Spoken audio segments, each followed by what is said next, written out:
শুরু হয়েছে, তো এই বিষয়ে কি মনে হচ্ছে? নির্বাচন কমিশন যেখানে 29 তারিখ ডেট দিয়েছিল হিয়ারিং হবে, সেখানে আজকে 27 তারিখ। সেখানে মানে নির্বাচন কমিশন প্রত্যেক দিন প্রতিনিয়ত তার সিদ্ধান্ত সে নিজেই সন্ধ্যাবেলা চেঞ্জ করে। আমরা এটা দেখছি যে বিজেপি যেভাবে নির্বাচন কমিশনকে চালাচ্ছে, নির্বাচন কমিশন সেভাবেই চলছে।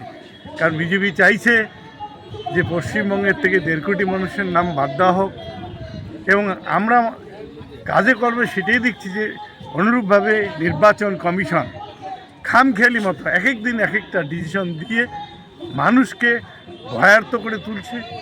এবং হেয়ারিং এভাবে করে হঠাৎ করে নোটিশ গেল তার 29 তারিখ থেকে হেয়ারিং হবে, আজকে 27 তারিখে তার হেয়ারিং হচ্ছে।